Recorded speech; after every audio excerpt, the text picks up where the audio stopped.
life. Sebelum itu gue mau nanya, siapa yang kayak gue juga yang kalau misalnya datang ke suatu tempat nih itu selalu mepet?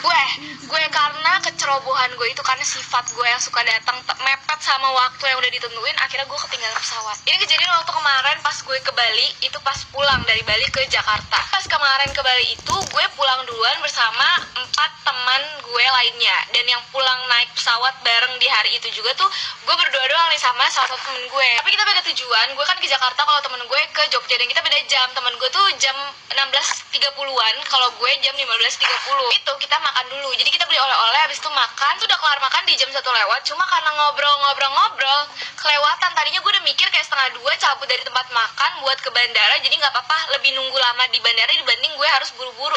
Tapi karena ngobrol keterusan, terus juga foto-foto, jam 2 lah gue baru cabut dari tempat makan. Ini masih aman karena gue mikir ya udah, gue flight itu kan 15.30, setengah 4, masih ada 1,5 jam lagi. Cuman ya orang kan baru pertama kali naik pesawat sendiri ya kan, nggak mikirnya ada yang namanya penutupan check-in. Jadi kayak check-in tuh seharusnya udah ditutup setengah jam atau bahkan 1 jam sebelum keberangkatan. Kayak cerita, akhirnya nyampe di bandara gue nyampe setengah 3, terus gue harus ngantri check-in juga. Itu sekitar pas gue nyampe ke depan nih, pas masnya itu udah jam 3 kurang 10 menit. Pas gue bilang untuk keberangkatan 15.30, mas-masnya langsung bilang, loh 15.30 ini mau udah tutup dari tadi. Pas dengar itu gue langsung, jantung gue kayak udah mau copot. Tau, gue ngomong ke mas-masnya, mas tolong mas bisa nggak satu lagi.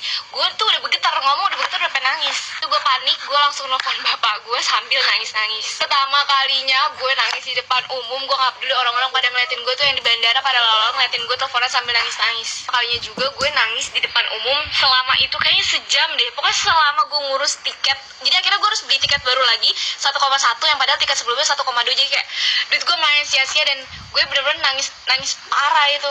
Mungkin karena abis nangis kan lama-lama akhirnya di pesawat gue beneran tidur, capek nangis mulu. Abis itu gue kapok deh, berangkat mepet-mepet tuh aduh nggak deh. Dan kalau kalian punya